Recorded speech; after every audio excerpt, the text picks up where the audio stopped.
Hello, humans. Welcome to a new episode of Psicoactivo. The following conversation is with Professor Stephen Brown from the Ohio State University. Those who know him in the UFO space know he has a very interesting and, to my knowledge, brilliant lecture about the Nazca Mummies, and he agreed to speak to us.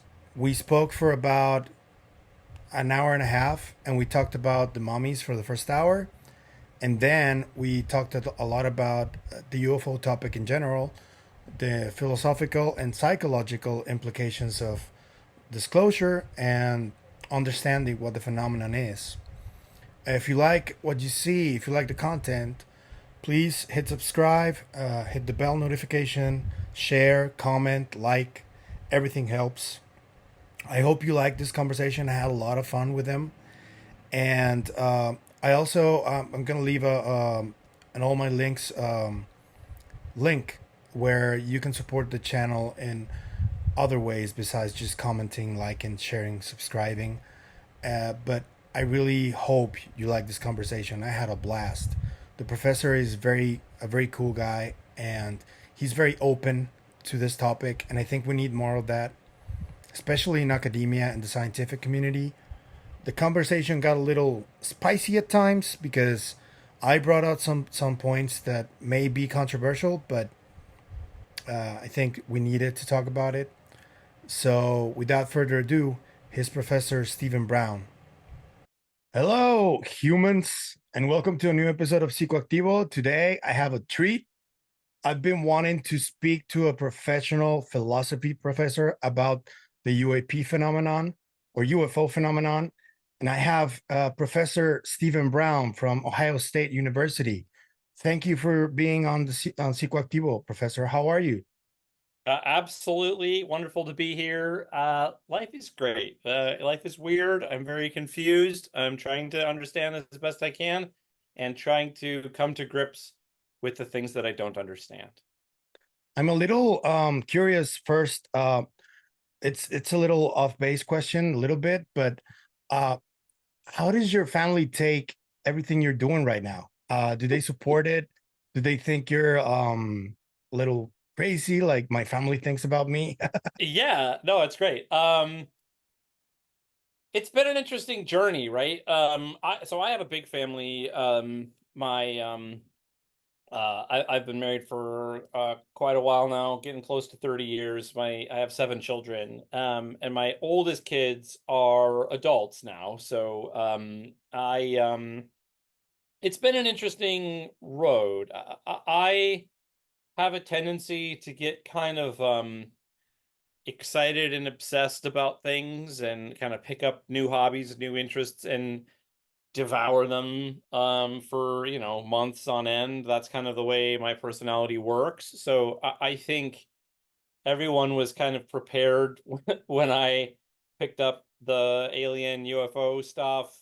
But yeah, they've been skeptical, and different ones of them have kind of had different attitudes. But I think at this point it's become clear to them that it's here to stay, and it's part of kind of the things that I care about now. And I'm hopefully getting better at having a little more of a better integrated approach rather than the kind of obsessed consumption of everything I could get my hands on for all hours of the day and night, which is the way it was for me for the first couple of months. I think you said you listened to the podcast I did with Andy the other day, and he commented a few times like, "Wow, it really seems like you've been spending more than a year thinking about this," and that's kind of a feature of the fact that I really went hard for a few months. I was really obsessed with trying to understand as much as I could really quickly. So it's kind of exhausting. So in that regard, I think my family has been a little bit like, hey, you need to not burn yourself out. But yeah, they're supportive. I think they're at different places as far as whether they agree with me or not. Although I'm slowly bringing them around. I think, of course, since I'm right, I will eventually bring them all around. Exhausting but exciting, right? Yeah, yeah, that's right. Very Yeah, exciting and very strange. yeah. Because I noticed in that lecture you gave that went viral, you had one of your little children with you, and you were like, he doesn't have a choice. And Yeah, that's where my question came from, though. that's great. No, yeah, Johnny's great. And yeah, lots of people have enjoyed that particular. That's my favorite part of the video when I send Johnny out to get water and when he helps me build the fake mummy. Um, yeah, anyways, things are going well. Thank you for asking. Okay, so I want to ask you, since you spoke to Andy on that show, is there any new development that you've been investigating with the mummies that maybe surprised you or made you rethink some things, or could you share anything with us that you may have found over the last couple of weeks or so? Yeah, kind of, but it's very complicated. So, um, yeah, let me say as much as I can. So the problem right now is that because the controversy around the mummies has been so high, there are quite a few people who are serious academic research people who are involved at this point and are, yeah, some of them have been to Peru. I have not yet been to Peru, and collected some samples and done some analysis. Um, and that's not really at liberty. I can't disclose the things that they are finding. Um, but I think what I'm comfortable saying is this case is very strange. It's always been very strange. It will continue to be strange.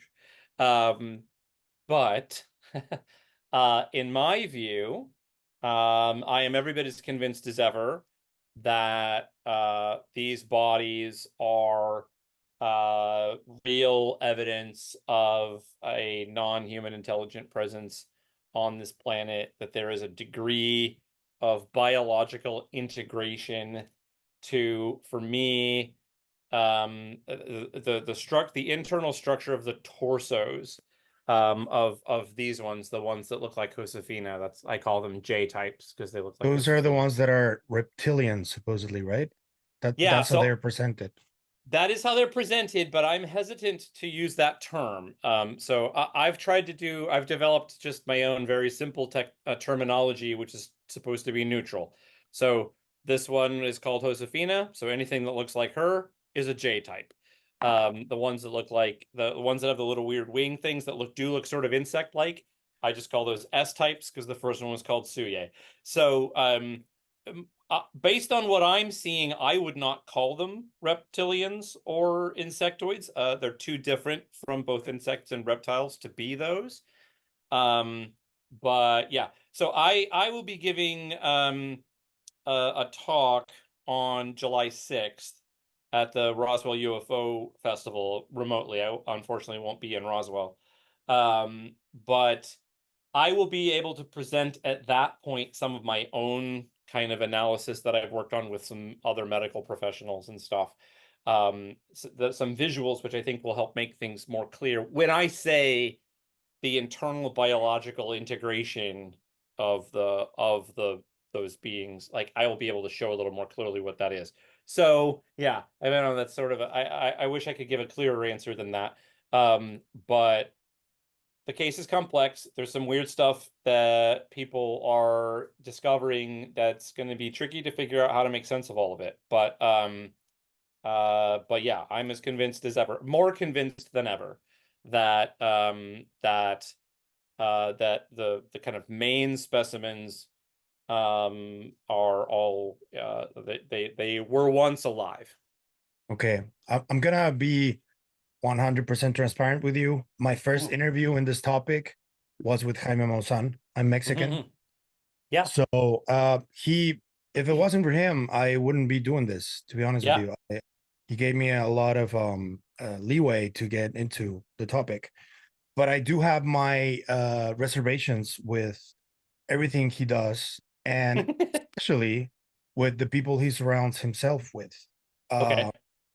so I wanted to ask you about that specifically because the way I see it and my experience has been that he has and the people around him have monopolized this Mm. topic. Hmm. And I know you also spoke about Thierry Jamin, Yeah. who was he was the first one who encountered Yeah. uh, the cave. Uh, how do Well, you kind of. how Go do you ahead. see Finish your question. how do you see the dynamic? How do you see the dynamic between them both? Yeah. And what is your take on what I told you about the monopolization of the topic by Yeah. Mr. Maussan? This is a hard question, and I want to be careful with it because I I have personally chosen to try to keep my distance from Jaime. Now, it's not because I am not saying anything bad about Jaime. I don't know Jaime. I have not spoken to him, and he hasn't reached out to me. Um, and my reasons for not wanting to be associated with him are independent of anything about him, except the perception that people have about him, right? So there are certain people in the UFO community, Jaime Maussan, Stephen Greer. Linda, I don't know who Linda is. Linda who? Linda Oh, Molten How? How? Yeah. Oh, yeah. So I wasn't familiar with that. But like who, for whatever reason, true or not, have been kind of ostracized, right? And so I want to stay far away from Jaime because I want to be able to say at any point, look, Jaime's irrelevant, right? Like the evidence for whether these things are real or not is going to come from the data itself, and it's going to come from the analysis that's being done by medical professionals, scientists, people who study DNA, people who study proteins. Like those are the kinds of people who we need. That's where the evidence is going to come from. Jaime is a journalist, and I agree. He seems to be, like I say, very little. I understand very little about Jaime, right? But he seems to be kind of a sensationalist. I understand that he's been involved in some cases that then later turned out to have been at least allegedly debunked, right? Um, and so for me, I want to avoid the guilt by association, right?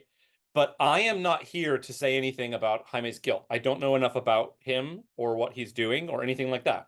I also do need to be completely honest and say the only reason I know about this at all is because of the House of Deputies stunt, right? The like, let's roll out these two boxes. Here's two Nazca mummies. Like, if that hadn't happened, I wouldn't know about it. So I do owe Jaime credit and thanks for doing that wacky thing, which called my attention to it. Um, but I think that's really all I want to say about Jaime, right? I don't know enough about Jaime to say anything about him as a person one way or the other. I know a little bit more about Thierry. I have spoken to Thierry. Thierry, to my knowledge, has not seen the cave, not the actual cave, right? So there is a cave that Mario takes people to. Apparently, he charges them money for this. Um, but from what I understand, the serious people who are studying this do not believe that the place that Mario brings them is the actual place where he found them, right?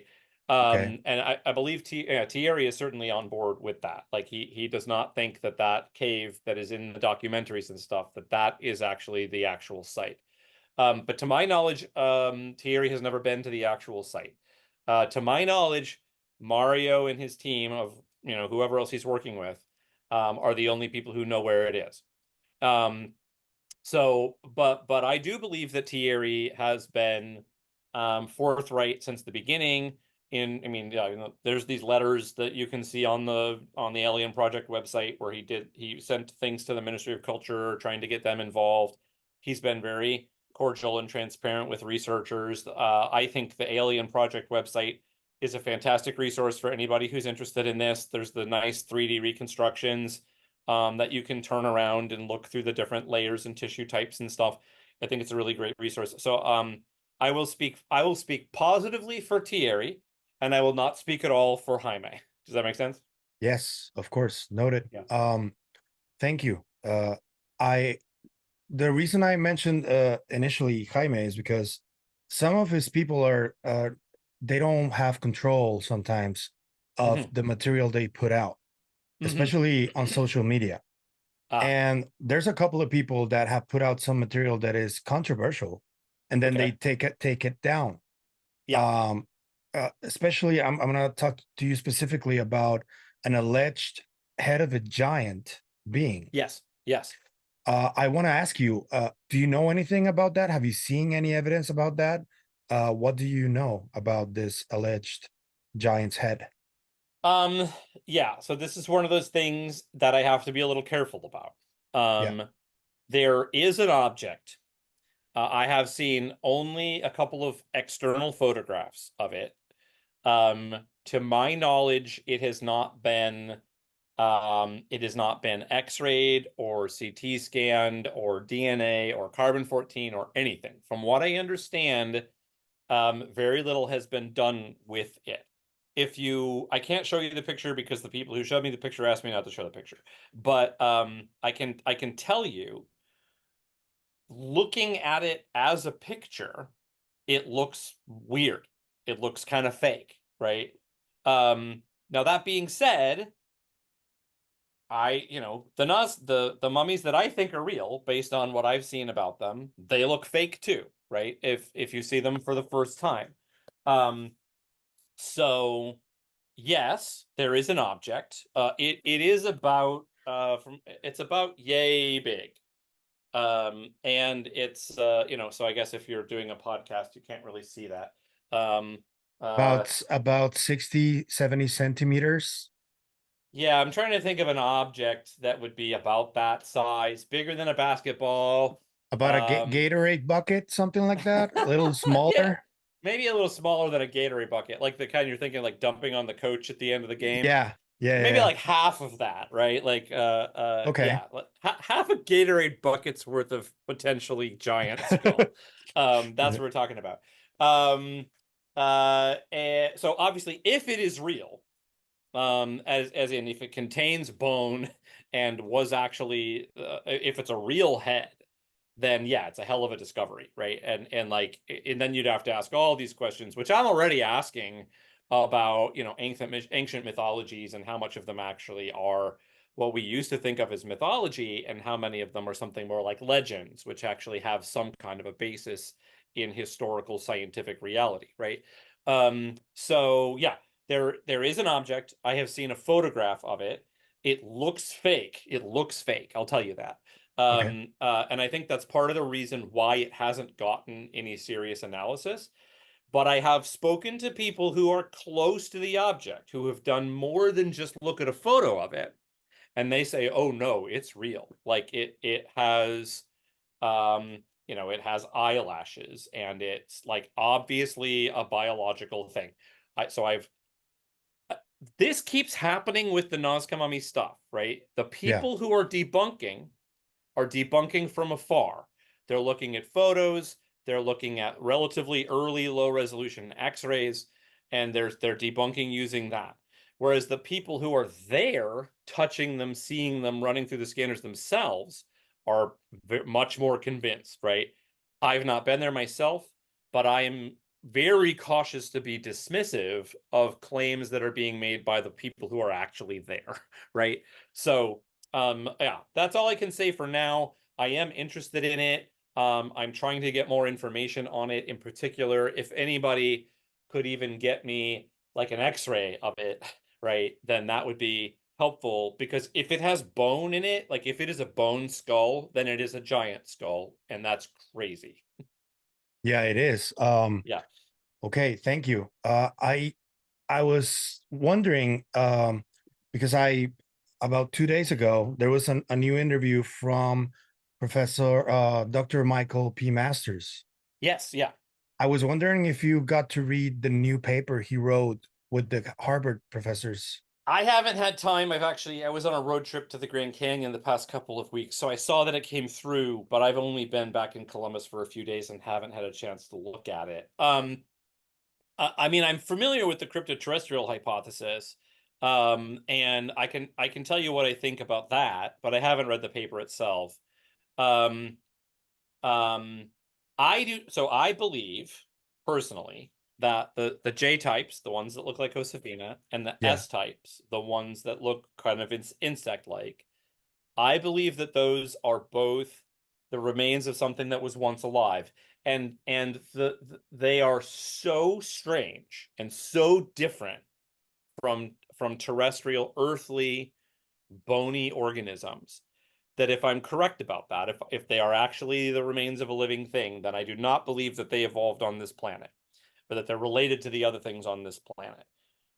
Unless they're like really weirdly related to us, like they so I don't think you can explain them as a spur from a reptile, for instance, right? Because reptiles still have the ball and socket hips, and they still have they don't have circular ribs. Okay, so the types like Josephina have circular ribs. Nothing on this planet has circular ribs.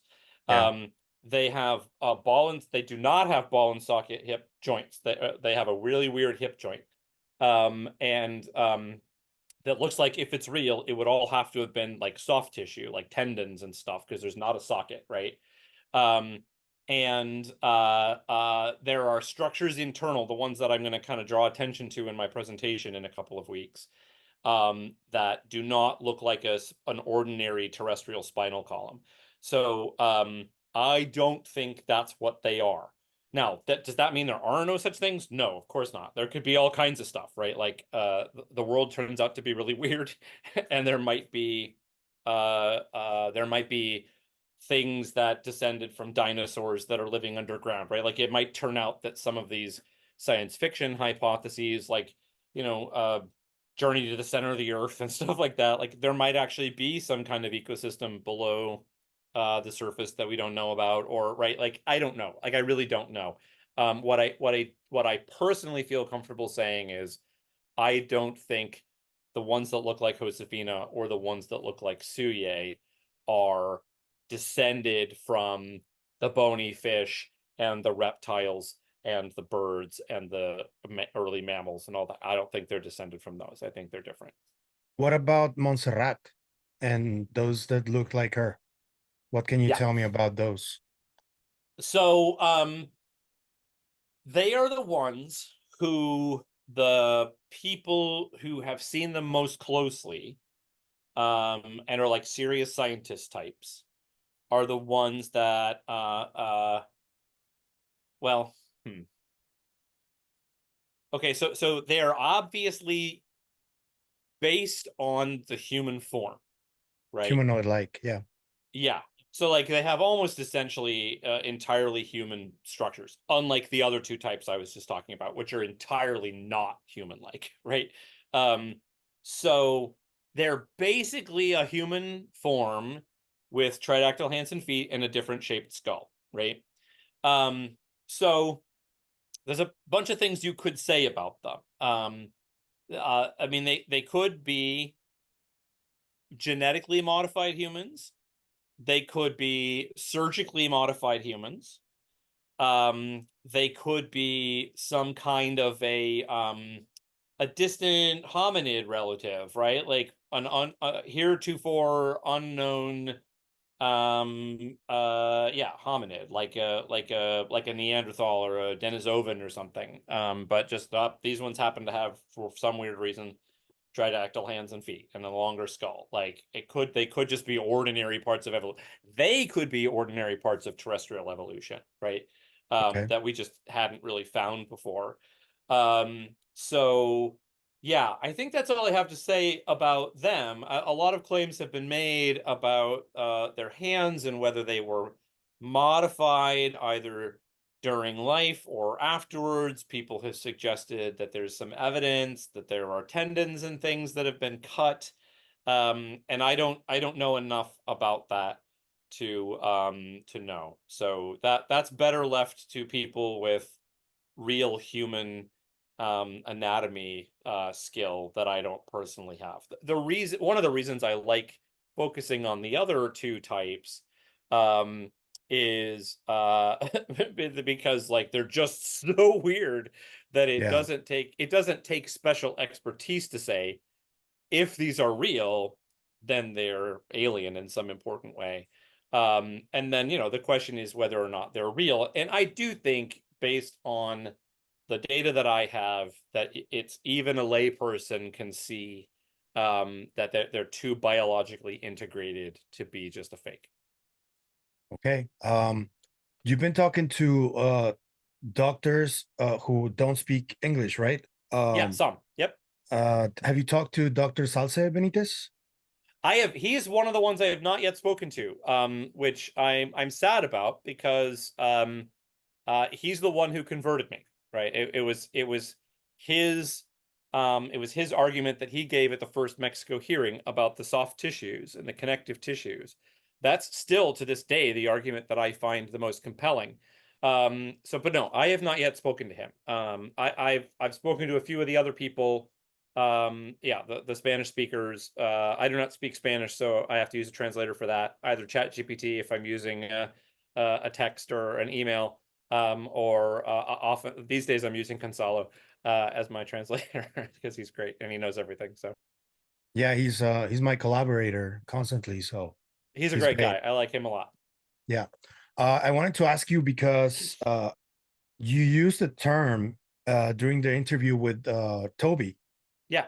What was the term again? About the it's a philosophical term about this apparent rift between people who speak English and people who speak Spanish on these Oh, topics. yeah, yeah, yeah. Epistemic injustice. Yes. Okay, epistemic injustice is a bigger concept than just language, right? Because of course you see it anytime there's like in any area there's a marginalized group that their testimony is not properly heard. That's one kind of epistemic injustice. Yeah, that's right. Okay. My question goes in that lane, but I want to ask you, why do you think, or do you think that it could be possible that the people in the American disclosure movement Hmm. don't want to pay attention to what's happening with the mummies because they want to tell their own side of the story? Do you think Yeah. it's messing up with their narrative? um uh Let me think about this. I just want to answer this carefully because I don't want to disparage anybody unnecessarily, right? Like, okay, there are some obstacles to people taking this seriously. Language barriers are very real. Like now, thankfully, we have lots of resources that make language barriers a lot less serious. Like it's now possible, YouTube auto translates things, and those translations are pretty good now, right? Although it's funny, there's this word, isn't it armado, which means made or created, but it keeps getting translated as armed. Yeah, um, and so like if you see the auto translations of anything about the Nazca mummies, they're like, are these armed mummies? And yeah, like, obviously they're not armed, but but anyways, so it's tricky if you don't read Spanish, or don't can't understand Spanish to watch an interview or read a text that isn't translated for you. So some of it is explained by just language barriers, right? Um, but I do think it's more than that, right? I do think there is a tendency for people. Look, if if the head of forensics for the U.S. Navy said, "Hey, my job is forensics. I see dead bodies all the time, and I'm telling you that this thing is the remains of a living body. This thing was once alive." Then that would be taken much more seriously than Dr. Zalza Benita's testimony has been taken. Is some of that because of the language barrier? Sure. Is it all because of the language barrier? No. It's because there is a level of credibility that he is seen to lack because he's Mexican, right? Like I don't see a way around that conclusion, right? Um, if he were from a military, if he worked for the Navy of any NATO country, um, then it's much more likely that he would be taken seriously. Yeah, that does seem. I mean, doesn't that just seem doesn't it just seem obvious that like because he's Mexican, he's not being taken seriously, not as seriously. Yeah, I go through that slightly. I prefer to be more positive about it because Yeah, I want to give people the benefit of the doubt, especially in yeah. this space. But I have noticed, and I gotta tell you, I have noticed some reticence Hmm. against people who are not from the country. And it is a language barrier, yes, but it's also like an idiosyncrasies Yeah, barrier, and a cultural yeah, one. yeah, And I don't think it's necessarily on purpose they do it, but yeah, it happens. It is yeah. happening. Yeah, you're right. Well, it's interesting, right? Like this gets us, and this is outside of my specific area of expertise, so I'll mention this a little bit, but like contemporary discussions of race issues, like when people talk about systemic racism. And I know that, like, especially in the American discourse about race is just really toxic and not productive, right? But people push back and they're like, "No, I'm not racist." And there is a sense in which they are right, right? Like old school explicit racism, like that person cannot be as smart as this person because they're Mexican, right? Like that kind of racism is thankfully almost entirely dead, right? Yeah, it no longer Like, exists, I don't think. well, it does, but like mostly on the fringes, right? Like it's thankfully a fringe view that we've largely moved past, right? But what is left is this kind of really subconscious stuff, right? So some of the evidence that I have seen, which convinces me that this is still very much a real problem, is there's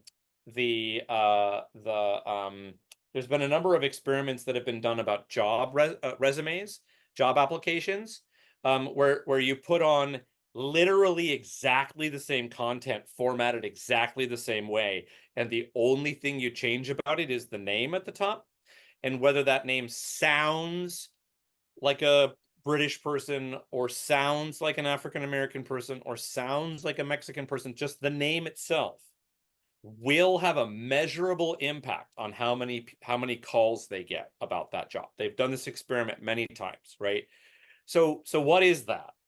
I am perfectly comfortable using the word racism, but it is a different kind of racism, right? Because I guarantee if you sat down the person who picked up a thing and saw, right, a Zalzit Benitez on the top, and then didn't call that person, and instead called someone named Stephen Brown, right? And you ask them like, "Hey, do you think that Mexican people have equal dignity and value, and that they should be treated with love and respect and care?" They would say, "Of course I do," right? But there's still this like low level stuff that's kind of like so here's how I put this when I do talk about these issues with audiences. Like ask yourself seriously if you have two resumes and one of the names sounds more like the names of the people who you know and grew up with, and one name sounds different,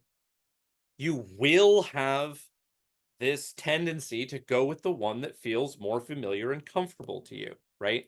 And the whole point of the discussion of this kind of institutional or systemic racism, this kind of leftover racism, is that it's not conscious, it's not explicit, it's very subconscious, but it still has a very real impact on the lives of the people who are being excluded. Does that not make sense?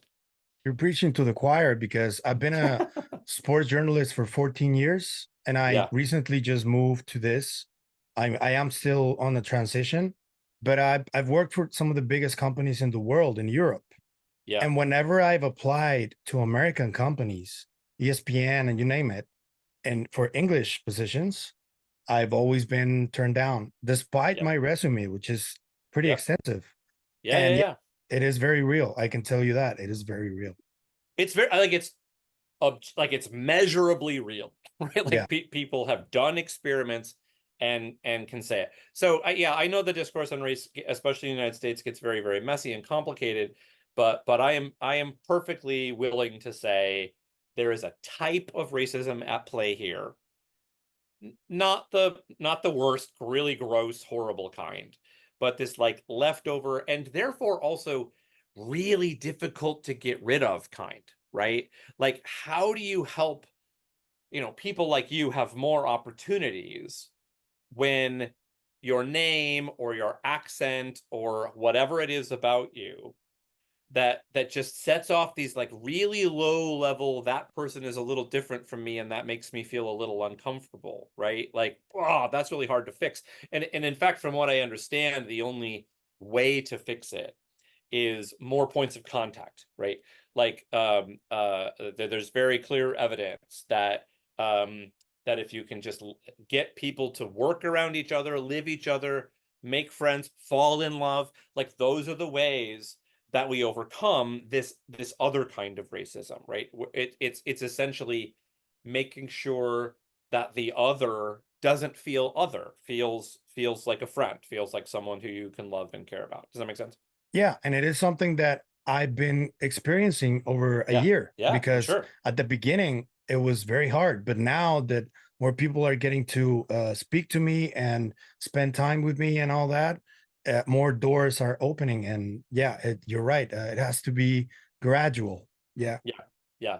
I mean, it makes sense. Like there's this kind of low level human psychology thing, right? Like go back to hunter gatherer times, right? Like if you're walking through the forest and you see another being that looks human but really different from you, they probably will try to kill you, right? So if you have that, if it's like this really low level primitive kind of prehistoric defense instinct, then you could see how that would carry over into the modern world, right?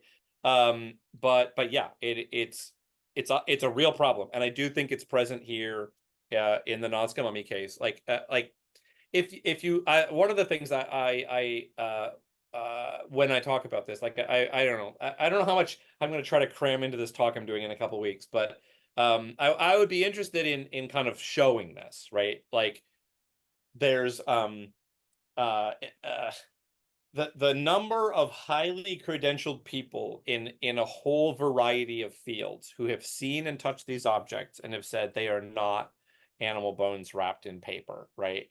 Is really high at this point. And like really, really qualified people, hand surgeons, are looking at the hands, right? And being like, that looks like a real hand, right? But it has too many bones in it, or right? So yeah, it's yeah, I don't know. I think we've said enough. I mean, I'm willing to. I've said enough. Yeah, No, but yeah, you're the guest. You have to say more. yeah. I guess that's right. Okay. Yeah, because I found it really interesting that Dr. Masters put out this cryptoterrestrial paper, and he Yeah. wants to disassociate himself from the mummies case completely. I'm not saying he's guilty of any of that. I actually speak to him constantly. We're in good terms. Oh, But really? yeah, but I found it really interesting that it's almost as if he wants to tell his story Hmm. about the cryptoterrestrials, and he just doesn't want it to overlap with the mummies case because it is very controversial and it has a lot of people involved, such as Maussan or Gaia, that, as you well said, they are they are being questioned for past things they've done. And Sure. I found it just really when I saw it, I was like, oh wow. So he wanted to distance himself from the mummies, but he put out this paper that specifically talks about one of these specimens, Oh, and that's right. I've heard that. I haven't had a chance to read it yet. But which one does it talk about? it talks about one of the cryptoterrestrials being uh kind of reptilian like from Oh, okay. an old dinosaur species, and another one from a Oh, yeah, hominid. yeah. Yeah, okay. Yeah, yeah, okay. So Yeah. The one thing I will say, and about one of the interviews he did. So he did an interview with Andy at that UFO podcast that I watched because everybody sent it to me, right? Because they were like, "Hey, he's hating on the Nazca Mummies, and you like the Nazca Mummies. What do you think about this?" Um, it did feel his take in that felt pretty uninformed, right? Like it felt like he was responding to some of the debunks that haven't actually seen even all of the publicly available information, right? So like anybody who says, well, it looks like the bones are in backwards is watching a YouTube video by, I think it was a Russian guy, that's based on the very first X-ray that was taken of Josefina. And it is true. If you look at that X-ray, it looks like the bone is in backwards. But if you look at the CT scans, which I have on my laptop, it's not in backwards, right? It was just a feature of the way that the X-ray happened to line up with this thing, and right, X-rays are not the best way to look at this. So what that does tell me is that he didn't take the time to look at even the scans and stuff that are on Thierry's website before he made that claim. And that's unfortunate because Yeah. yeah, that's He also unfortunate. has a lot of stuff on his plate too, and Of course. I think that that has a lot to do with it. He was probably bombarded with a lot of messages about it, and I sensed that he was kind of sick of it to talk Yeah. about this. I To mean, be I'm honest with sure. you, Yeah. uh, I don't hold it to him. To be honest with you, I think that it's important for a person so prominent in the UFO community to look at this, the entire evidence, Yeah. and I want him to, but he's not willing, so we can't really convince him of anything. But I also have to tell you though, when I first interviewed Maussan, Hmm. I asked him about Dr. Gary Nolan Yeah. and the whole Atacama alien Yep. fiasco. Um, Yep. and when I emailed Dr. Nolan about Maussan, I found it very interesting that Dr. Nolan told me that he hoped that the Hmm. mummies were eventually going to be proven to be true, and Yeah. that he wanted this to happen, but he didn't want to be associated with it because if he would take on the case, he didn't want Yep. any press around it, and Yep. we know Maussan and that don't mix, so. Yeah, no, I have the luxury of not being a prominent UFO person or a prominent academic or whatever, right? Like I'm what's called a teaching professor, so I don't have to publish anything. I do have a real PhD in philosophy. But I don't have to publish. I just teach classes, and I'm interested in interesting things, and I don't really have anything to lose here, right? Because I don't have to worry about a professional scientific reputation or grants. Somebody like Gary, like it's really important that he doesn't damage his scientific credentials and his scientific perceptions, because if he does, then he doesn't get funding to do the work that is important that's being done in this space, right? Yeah. So I understand why he's being cautious. I don't have to be cautious. I don't have any grants to worry about, right? Um, what I can say is, um, because of that, there's some really low-hanging fruit here, right? Like there's some really, really interesting stuff that is true about these mummies. And yeah, because essentially because I listened to Zelza Benitez, I'm going to get to be involved in something really cool, and that's fun for me. Yeah, and I think it's very important for people from all walks of life to be involved in not just the mummies, but the whole Yeah. aspect of the phenomenon. And I think I consider myself new to this space too. I'm a journalist. You're a PhD in philosophy. I think that your point of view is just as important as Dr. Gary Nolan's, but from your perspective, or Mm-hmm. Dr. Michael Masters from an anthropological perspective. Yeah. And this is a great segue to ask you specifically about these objects Yeah, yeah. because I want to get your opinion on what you think they are first. If you think they're only uh, anomalous of unknown unknowns, or if you think they could be also some kind of technology that we've developed Ah, secretly or something like that. How deep uh-huh. have you gone into that? It depends on which ones you're talking about. Yeah, Um, I make this argument at the beginning of my Nazca Mummies YouTube video, that goes like this. So I call these things now 6 OCs, six observable craft, because I don't like using the term unidentified in the concept, right? Like that's a bad concept, right? So Lou Elizondo and some of the people at Soul Foundation, and actually the UAP Disclosure Act actually has the six observables in it. So it's like anti-gravity and hyperacceleration and stealth and biological impacts, and I don't remember, right? Like there's these things about them. So let's say that there's an object that does those six things, right? And could we have made them today?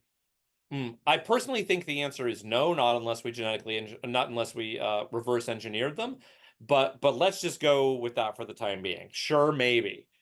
But then let's run back in time, right? Because if we see them now, then we should believe the people who saw them yesterday. And then we should believe the people who saw them the day before that.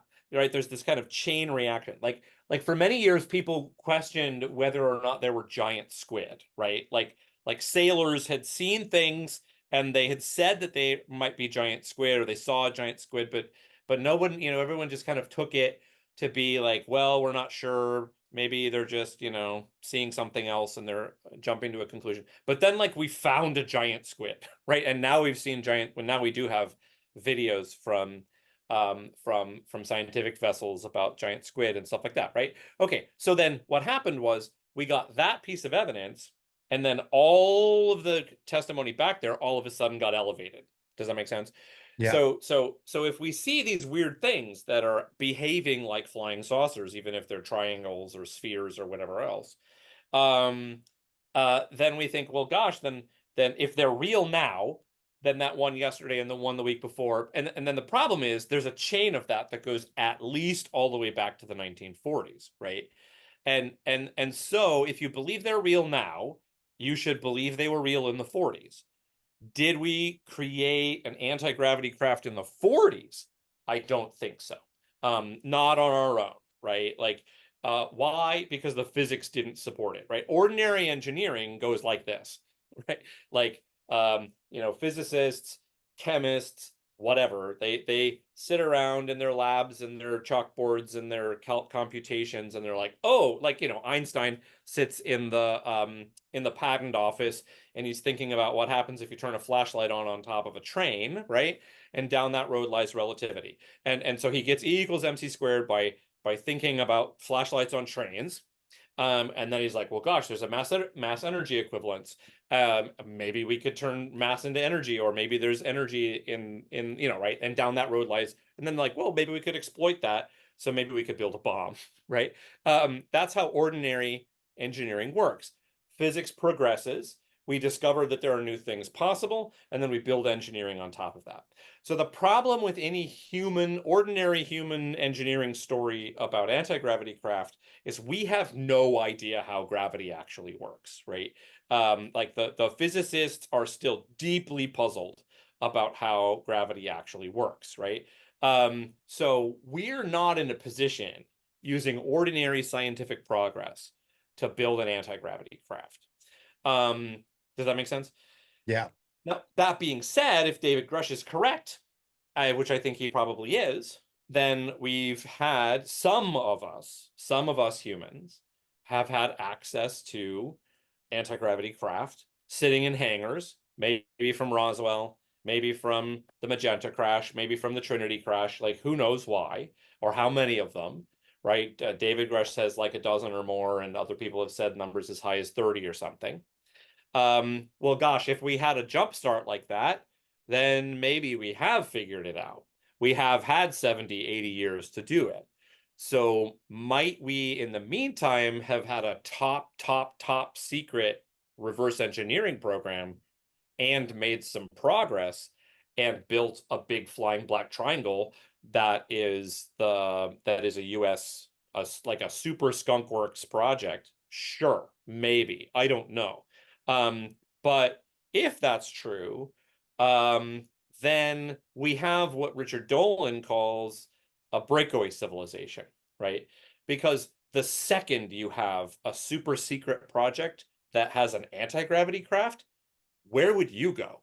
Yeah. I sure wouldn't stay in Wright-Patterson Air Force Base in Dayton, Ohio, And or Area what 51. have they been doing all this time with that tech too? That's a fantastic question. I mean, and these are the real questions at the end of the day, right? Like, if what David Grush is saying is true, then since the 1930s, some of us have been working with this super advanced technology, which if it works even once, right, then you could easily build a base on the back of the moon or go live on Mars or whatever, right? And and now you're in crazy kooky conspiracy theory territory, but you kind of can't avoid it, right? Like if anybody has an anti-gravity craft, of course they're doing stuff off planet. Why would you stay on planet? Like you would go somewhere else. And then, right, so this is the Richard Dolan point about a breakaway civilization. Like it kind of follows pretty much directly from the claim that David Grush makes that there are some humans who have essentially set up some separate from our ordinary perception of earthly history, their own civilization, their own secret civilization, A colony. a colony or a bunch of them, or they're under the ocean, or they're like who knows where they are. But how would you keep a secret like that? You would move it off planet. Yeah, exactly. Wow. Okay. I wanted to ask you about the philosophical implications Yeah. of disclosure Mm-hmm. because I always wanted to ask a professional philosopher about this, especially one that is open minded like you, because I think that the scientific community and academia, mostly, if this is true, have been deceived. And Mm. many of them are in denial Mm. of this. What do you think the implications philosophically and the ontological shock would be in the academic community if this turns out to be true? And not people that are not as open minded as you, how do you think they would take it? Yeah. Good. Okay, so I think there are some philosophical implications, but the question you just asked me is really more a question about psychology, right? Yeah. And fortunately, so I'm working a little bit with the New Paradigm Institute now, and one of the things we're doing is trying to just recruit academics from all fields, but in particular, one of the fields that I think is really important right now is psychology, right? Like how do people react when they go through really dramatic changes of belief that are traumatizing and like challenging to them, right? Like that's an interesting question that we have to study. Um, I mean, the answer in brief is we all have cognitive biases, right? They are important, right? Like it's important that we don't just change our beliefs all the time. It's important that we have some stability, that we have some kind of reliable perspective on the world that we trust that we can use on a daily basis to get around, right? So it makes sense why people wouldn't move from the belief that there's probably not aliens involved in human history to there probably are aliens involved in human history. It makes sense that we have all of these like cognitive reinforcements that keep us from making that change, right? If we're forced to make that change, then it's going to be shocking. That's why people use this term ontological shock, right? So, and you're going to see something that progresses kind of like the stages of guilt, right? Like you're going to go into denial and then you're going to like bargain and right, like you're going to go through that same basic pattern that we see there. So I think that's in a nutshell, that's it. We're going to behave like people who are going through grief, basically. We're going to go through denial. I don't even remember what all the stages of grief are, right? But I remember denial and bargaining. I'm not a psychologist, right? Um, so there's that. Um, how is that specifically going to relate to academics? It's interesting, right? Like, academics are curious folk. They're really smart folk who work really hard to understand things. It is true over time, then you kind of get embedded in a view and you've published things on them and you don't want to contradict those things. That's bad for you. So, as always, it's important that we have the youth, right? Graduate students and undergraduates are going to be the ones who are going to pick it up earlier and make more progress more quickly than us old people who have been doing it for decades, right? That's kind of normal human mental stuff, right? This is side tangent off of a side tangent. This is why we shouldn't do human immortality technology because we really need young people, right? With fresh perspectives. We don't want people just continuing to wade in their own perspectives forever. Um, anyways, like, will the paradigm change? The paradigm is changing. I can tell you already. I have talked to now dozens of people who were not taking alien stuff at all seriously, and then the 2017 stuff brought in one wave. But that is the New York Times article with the videos from the Navy pilots. The David Grush stuff is bringing in another wave of people who are like, whoa, this is more serious than I thought it was. And then they start looking into it. And sure enough, they find a lot more than they realized. So it is changing. It's starting to change. And I think it will pick up pace. I think it is picking up pace. Um, as far as philosophical implications go, so my background is in the philosophy of religion. And I love that. I'm oh, gonna ask good. you about that. Please do. So I grew up in a Christian household. I know some people have a hard time in their Christian upbringing, but I had a great time. Um, and I have a lot of fondness for the Christian tradition. I also have fondness for other traditions now at this point. I've studied enough that I don't fit well into people's boxes, right? If someone's like, "What religion are you?" I'm like, "That's not a straightforward question that I can answer very easily," right? But yeah, I'm interested in all those kinds of arguments. And what's been really interesting to me as someone who does have a background in philosophy of religion is how many of the kinds of issues are in the air when you're talking about UFOs or aliens and you're talking about supernatural things, deities, God, religious experiences, stuff like that, right? Because yeah, there's lots and lots and lots of overlap. So let me just give you one example quickly that I'm personally pretty interested in and trying to write something about if I can ever find the time to actually write it. Um, which is the problem of evil, right? So take your kind of classic Western style Abrahamic God. God is all knowing and all powerful and perfectly good, right? Then you're going to run into this problem, a very well known, very well explored problem. Well, then why does so much bad stuff happen that seems like it's not justified, right? Like, why didn't God save that child from going through that really terrible experience that God could have easily prevented from happening, right? Just tons and tons of stuff has been written about that. But if you think about it, if there are non-human intelligences that are engaged with our history and have been for a long time, then you have to ask exactly the same questions, right?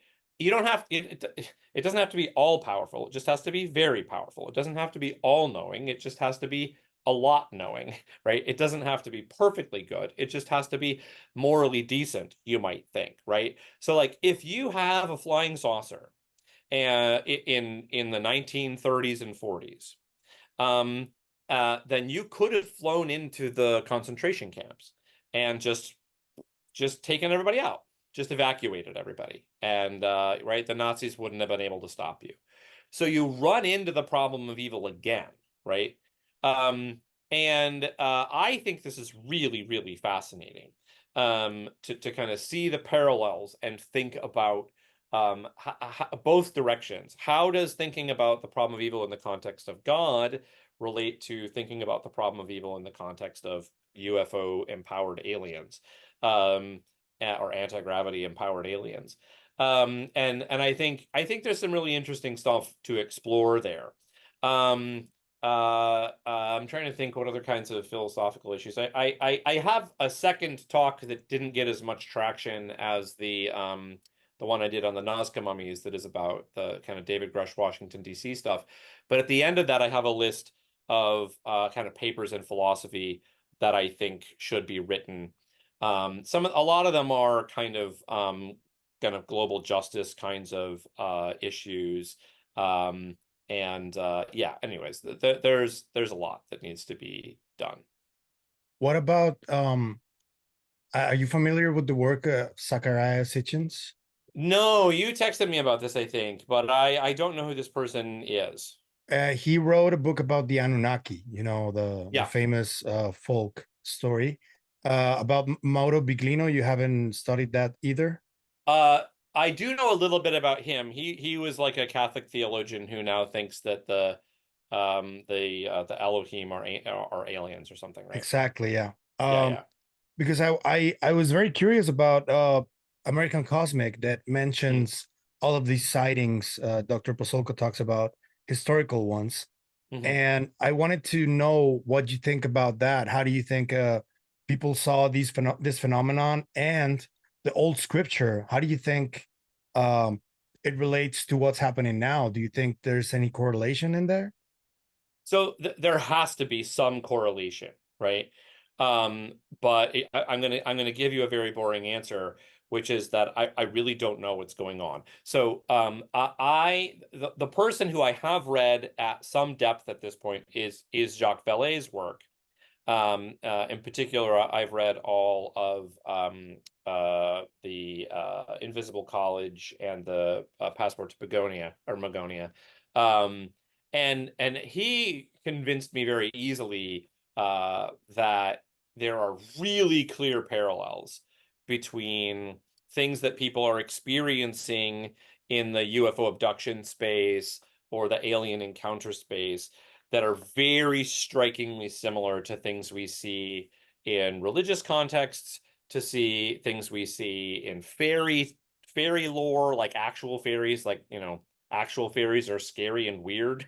They're not just cutesy little pretty things, right? When I say actual fairies, right, I mean like the actual stories that people who believed in fairies tell about them. So I do believe, like Jacques does, that all of those stories are connected somehow. Um, how? Yeah, I don't know. I really don't know. Could it be that there are these kind of extra dimensional beings that are taking, I'll give you two hypotheses just that I find interesting, right? They're extra dimensional beings, and when they interact with us, they kind of take on a form that that kind of fits our mythical perception of reality, right? Like, so Jacques talks about how once upon a time they appeared to us as fairies, and now in the modern, or dwarves or satyrs or whatever. And now that we're so like spaceship driven, they show up as spaceships and aliens, right? So it might be that there's like an extra dimensional being of some kind, and they kind of project into the world in different ways at different points in history. Sure, possible. It might be that aliens look like this, right? This is my little fuzzy alien I got from the Roswell International Museum the other day, UFO museum. They all look like that, but they're telepaths. And they have the capacity to kind of mess with people's perception of them. So they've always been flying around in flying saucers. They've always been gray-skinned, buggy-eyed things. But when somebody saw them, they did something to them telepathically that made them see them not as what they actually look like, but as something that they would feel more comfortable with, given their own lore, right? That's a possibility. What other things are possibilities? I have no idea how many things are possibilities, right? Like, once we start accepting that our worldview has a hole in it as big as this seems to imply, then it's it's really hard to even imagine what all the scope of possibilities are. Does that make sense? Yeah. So I do think they're connected. I don't know how they're connected. Those are the ones I just gave you are two hypotheses that feel pretty live to me. Maybe they're extra dimensional somethings that are kind of projecting into the world in different ways. Or maybe they're really just aliens, but they have the capacity to kind of mess with our memories in certain ways. And so, when someone saw them, they had to believe something. And they don't want them to believe in aliens yet because they don't understand enough about space or whatever. So they're just like, I'm a satyr, and then they and then they walk away, right? Like I don't know. Those are two possibilities that I find intriguing, but I have no idea how we could tell. I happen to think that that hole you're talking about is the materialistic paradigm that Yeah. we live in. And because Dr. Pasolka talks in American Cosmic about the traditions that Plato had with his group. Yep. And at that time, the Theosophists were against Plato, if I'm not Mhm. mistaken. Do you think Uh, how much of the uh, materialistic paradigm do you think is influencing our perception right now and our denial of this phenomenon? that's a great question. It's complicated. So I mean, so first of all, I've never been a materialist. I've always believed that there's some reality beyond simple matter, right? Um, and even for those of us who have never been materialists, like there's something very shocking here, right? And hard to wrap your mind around. And in fact, right, for people who are spiritual people, um, they're going to do the same kind of thing, right? Like I've had a lot of people just jump to the conclusion, well, they must be demons, right? Because they have this concept in their worldview of demon, and they don't know what to do with these, so they just stick it in the slot that kind of fits in their mind, right? So everybody does this. This is why I'm a little hesitant to say that it kind of goes along materialist or non-materialist lines. Um, and and I do think like that second hypothesis I gave you is compatible with materialism, right? Like it might be that there's just ordinary material beings that developed faster than light travel. They just built a warp drive and they figured out telepathy somehow. And all of that has a straightforward physical materialist explanation. That is still a possibility that's on the table. I don't want to rule that out, right? So I guess it feels to me like the UFO alien stuff is to some extent separable from the materialism non-materialism thing, right? Um, I can imagine materialists believing in aliens, and I can imagine non-materialists not believing in aliens, right? Um, but should we challenge materialism? Yes, we should challenge materialism, right? And honestly, I think the best way to challenge materialism is straight up physics, right? Like uh, the the quantum mechanical quantum field theory quantum world turned out to be so bizarre and just counterintuitive that it just turned our whole world on its head, right? Like it turns out determinism is straightforwardly false. Like it's not true that the future is determined by the past because the laws of physics are fundamentally probabilistic. Are there little bits of matter that float around and you just build things out of building blocks that are made of matter? No, because matter itself blips into and out of existence according to our current theories having to do with quantum fields, right? Does matter behave the same when you're perceiving it and when you're not? It doesn't look like it does. So it looks like our minds and our perceptions look like they have some kind of impact on the way the world actually is. So just plain old 20th century physics is enough to make us go, huh, maybe the world made up of little material parts that we just stack and glue together in various ways using our basic forces. Maybe that's too simple, right? Maybe the world, and another one, honestly, this is not just physics, but neuroscience, right? So the problem of consciousness, like what is consciousness? You would think, given how much we understand about biology and neuroscience and chemistry and all that kind of stuff, that we would be able to say what consciousness is. We have no idea what consciousness is, right? Um, and that's super fascinating, right? So that's just regular old hard science, right? We don't really know what matter is and how it behaves. We don't know how it interacts with mind. We don't know whether matter is separate from mind, or mind is dependent on, or matter is dependent on mind, or mind is dependent on matter, or they're both independent. Like, we really don't know. So we shouldn't be comfortable materialists who are just like, it's all protons, neutrons, and electrons arranged in various ways according to deterministic laws. No, it's not. It's more complicated than that. And that opens up just tons of possibilities that we're just beginning to explore. Um, I come from a family where we have shamans in my family, Yeah, and I heard you talk about telepathy with Andy. yeah. What is your take again about telepathy? Do you think it's possible for us to uh develop it eventually?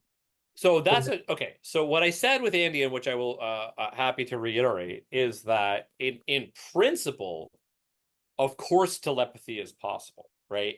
Because I think I just used this Neuralink example, right? Like, it is a technologically possible thing that I could wire something into your brain. Like, we actually can do this today. Like, there are technologies where you can wire something into someone's brain, they can think a word, and then it will type that word on a screen. That is a technology that exists today, right? So it's not hard to imagine that a future, more polished version of that, where you think a word, it goes into an electronic device that transmits a message over the internet to the electronic device in my brain, which then creates an audible signal that runs into my brain. And then you could think a word and I could hear it. Like, that's all I said, right? So it's, of course, it's straightforwardly materialistically possible for there to be a telepathy. Now, is there already telepathic equipment in the human brain or the human soul or whatever the humans are? Are humans capable of developing telepathic communication with each other? I don't know. Are they capable of telepathically communicating with aliens? I don't know. I don't see any reason why we would rule that out, because it's in principle possible for it to be true. Does that make sense? So this is Yeah. just where my, annoying philosopher stuff is going to come up, and I'll just be like, look, of course it's possible. Is it real? I don't know. Um, I personally don't feel like I have any reliable evidence of telepathic communication between a human and another human, or a human and somebody else. Now, I understand that there is some evidence out there. The remote viewing stuff seems kind of interesting. There have been real experiments done which seem to show that you can get better than chance results from people who appear to have some kind of telepathic access to what's happening in other places. That there seems to be some evidence there. I don't know much about it. Um, so yeah, I guess that's what I think about that. I don't know how I would know, right? Like if someone telepathically communicated an idea to me, what would it feel like? I mean, presumably it would feel a little bit like a strike of inspiration, right? So I grew up in religious circles, right? So Christian circles, and I prayed a lot. So you talk to people who pray, and you ask them what's it like to hear from God. And they'll say things like, well, I don't know. It's like it's like you have this idea appear in your mind, and it doesn't feel like it comes from you. It feels like it comes from somewhere else. I know what that feels like. I've had that experience, right? Um, might that be the result of telepathic communication, either from God or from some other being in some cases? Sure. But how could I personally know that unless I was sitting in a room and I had some independent confirmation of that, right? Like, if you sat next to me and you looked at me, and then you use our ordinary human communication, right? Like, I'm going to telepathically transmit a number to you When a number comes into your head, write that down. And then you secretly write down a number. And then you telepathically communicate to me, and I write it down. And then you say, is it 372? And I go, yes. Then I go, okay, now I'm starting to figure out what your telepathic voice sounds like, right? Like, I don't know how we could engage in like learning how to be telepathic communicators reliably unless we could also communicate with something that we're more used to, right? To kind of confirm that. But I would love it to be true. Like I would love to sit in a room with an alien and be like, please help me understand how to telepath. And then they'll be like, I'm going to send you a, that would be great, right? Then it would be easier to understand. But like, if I haven't seen an alien, which I have not seen an alien to my knowledge, if I have, they've erased my memories. So I don't know. It's got to be possible, conceptually possible. Is it actually possible given actual human brain structures? Maybe. A lot of people have said that they've seen things and then ideas came into their mind and they felt very clear and it felt like a communication, but they weren't actually speaking. So there is that kind of evidence out there. But yeah, I don't know. Can I tell you a little story? Yeah, please. Um, and I know you have small children, so I want to preface this by saying I am in no way endorsing any of this that I'm about to tell you. Okay, So okay, this is not a good example for your children. okay, Maybe don't show them this. okay. But uh, when I was younger in 2006, I used to go to raves and do a lot of psychedelics. Yeah. And I went through a phase, a decade, where I empirically took psychedelics because I started having experiences that I couldn't Mm. explain. Hmm. And there's this subculture in the rave and psychedelic substances community where they already do and practice telepathy. And this Hmm. is, you can ask any raver you want. And I found out that there's like a sort of shortcut to make that happen. And to this day, I cannot explain how it happened, but it was very succinctly. I heard my friend's voice and we started talking between each other Okay. without opening our mouths. I know this is hearsay, because the reason I started this podcast and the reason I named it Psicoactivo is because I wanted to prevent people from some of the hardships I went through when I was Mm. doing psychedelics. But then Hmm. this topic kept taking me to the UFO topic, which I found it really strange. And initially, I started rejecting it. And that's why I started talking about UFOs too, because I found that telepathy is something that I experienced. And it's not Hmm. just that. A lot of people around me that were my friends at the time, they also experience environment manipulation, if you can call it that. Okay. Uh, and it was because of psychedelics. And I was very angry when I stopped doing them a decade ago Hmm. that I couldn't go back to that without the Mm. psychedelics. So Hmm. I've been on a journey to try and find ways to replicate that without the use of psychedelics. Interesting. That's why I asked you the question about telepathy, because Yeah. I know I know it's real. I've experienced it. And I know Yeah. a lot of people that have experienced it too, but it's Yeah. only due to psychedelics. Huh. Um, that's kind of weird, right? Oh, well, that's very weird. And I don't know what to make of it, right? Like, so I can easily put on my skeptic hat, right? And then just be like, well, you You were hallucinated, high. you Yeah. were high, and Yeah. fair enough, right? Like, if you didn't have other reasons to believe in telepathy, then that would be, a pretty straightforward way to ignore what you just said, right? Of But course. but um but I am open to telepathy. A lot of people have said not through drugs. So the Ariel school children case is the one that I kind of go to. These kids in Africa who saw this flying saucer and saw these beings come out and they communicated with them telepathically, they said. I find that case really fascinating.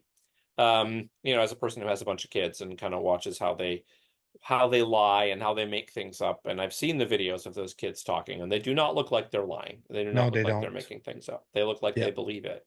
Yeah. Um, so I have some independent reason for believing in telepathy. And I have some independent reason for believing that psychedelics are powerful experiences for people, in the spiritual space, in the, I don't know, in the place of consciousness. I don't know what they're doing. I know. So just all cards on the table. I'm very boring, and I have consumed legal amounts of THC at this point. But that's it. I'm boring that way, right? So, but from what I understand, it's common among people who use DMT that they encounter these beings that are sometimes called machine elves, right?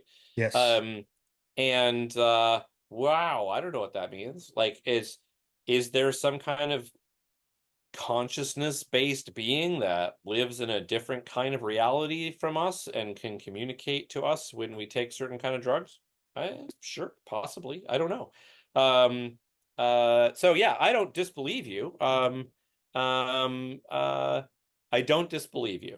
I don't know what to make of it, right? Like maybe.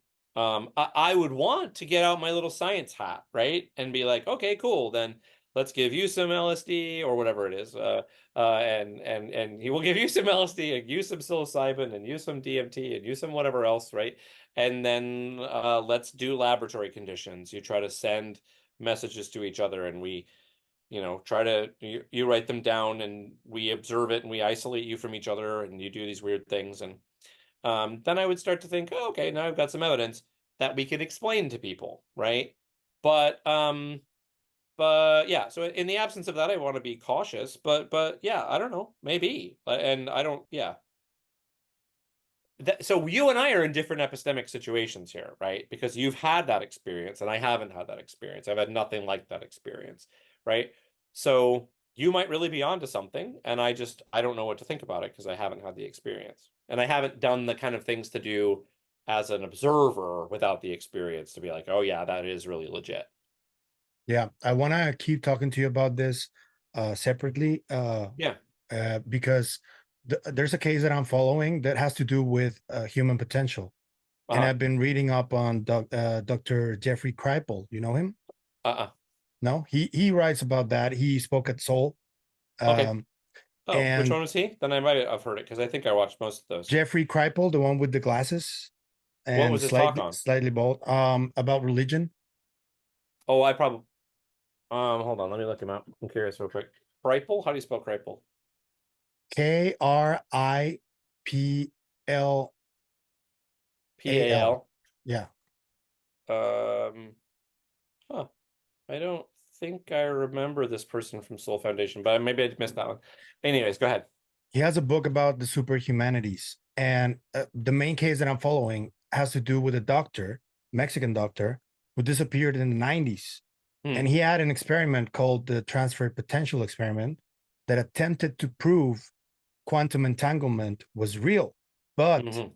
he tried to do it between human minds. Okay. And he did several experiments in Mexico, and he proved it 4 out of 5 times. And when he was about to move to India to do the experiment between countries, he disappeared. Hmm. Then there was evidence that he was closely followed by three-letter agencies that I don't want to name.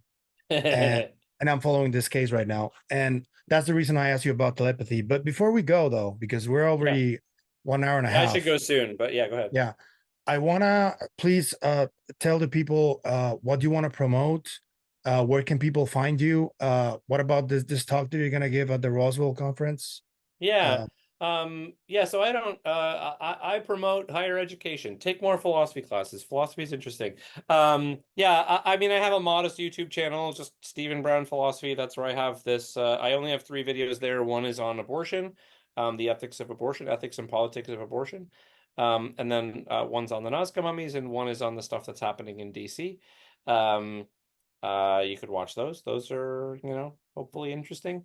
I will post this talk that I'm going to do at the Roswell UFO Fest. I don't know if they're streaming that or what. If they are, then you could watch it there. If not, then check out my YouTube channel. I'll post a version of it there at some point relatively soon. Um, and yeah, I don't know. Go read a book. Go love your children. Go just look at leaves and enjoy the clouds and wonder why the world is so strange, and treat other people with love and kindness and respect, and Try not to ignore people because they have an accent that you're not used to, or they have a name that's different from yours. Um, Are you because ready you'll for miss out my on. Are you ready for my final question? I'm always ready. Yes. What do you understand when you hear a concept called universal language? I don't. Tell me what it is. What do you think? I want to know your reaction to it. What do you think about when you If you say hear like, that? what might a universal language be? Um, I don't know. So I mean, I can imagine some like science fiction-y kinds of things where, there's some kind of way of communicating that everybody could understand. Um, Maybe telepathy would be something like that, for instance, right? Like if telepathy were possible, it would seem like you could transcend language barriers, right? Like if I could just directly communicate a thought to your mind without the mediation of language, or not ordinary language, then you could get around some of the problems that we were talking about, right? There wouldn't necessarily be an accent or a language to learn, a grammar and a syntax to learn, and I could imagine something like that. To some extent, I think we do kind of already have this, right? Like, um, so much of human communication is not verbal, right? It's body language and I don't know, pheromones and all that kind of stuff, right? Um, Although that doesn't seem to get us very far. We seem to get stuck in our own spoken languages and our own comfortable ways we think about each other. I don't know. That's what I got to ramble. What does it Okay. mean to you? Uh, Essentially, empathy, love. Yeah. Yeah, yeah. Yeah. Something that I Good. think everybody needs to learn. Yeah. No, yeah, then fair enough. Like, yeah, that's right. Yeah, I mean, so I've had in my own experience, I've had the great joy to be able to be friends, close friends with people from all over the world, from all different kinds of backgrounds, um, and so yeah, I mean this is related to the stuff I do, right? So like at OSU, I every semester I teach the Asian philosophies class, even though I'm very clearly not Asian, right? And when I do that, I am pretty straightforward with this up front, right? Like, I have a lot of Asian students in my Asian philosophies class, right? And of course, their initial reaction is going to be, who's this white guy and why is he teaching Asian philosophies, right? Yeah. And so I just, I joke about this on the first day, like, yeah, obviously. Um, and Nonetheless, I think, hopefully I can help you see how these traditions are interesting and how they relate to each other and what ideas we can share and learn from each other. And I think we can have really meaningful and respectful and kind and loving and generous kinds of conversations across all kinds of language barriers are hard to overcome with conversations, right? But all different kinds of worldview perspectives and uh, yeah. So yeah, stay open-minded, keep listening to people, listen to people more. Try to give people the best. There's a principle in philosophy called the principle of charity, right? Like when you disagree with someone, you're supposed to do your best to paint them in the best light you can, right? I think that's a great idea. I mean, this is why, earlier, I don't want to hate on Jaime. Like, some of the things that Jaime's done, I think have been really important. And I don't know who he is. And, he honestly seems to me to be like a sincere seeker of truth who gets excited about stuff, maybe a Yeah, little he too also much. does a lot of great work with animals, and There you go. he's a good human being, I think. Yeah. So even So, people you disagree with, like it's good to keep in mind, like, they're a person too. They have their perspectives. They are the way they are for various reasons, and it's good to try to get to know them before you jump to any conclusions. yeah. Professor, I want to thank you. This has been wonderful. Great, wonderful. I hope we can do this again sometime. Sure. And let's stay in touch. Okay. So Sounds good. thank you very much. Have a good one.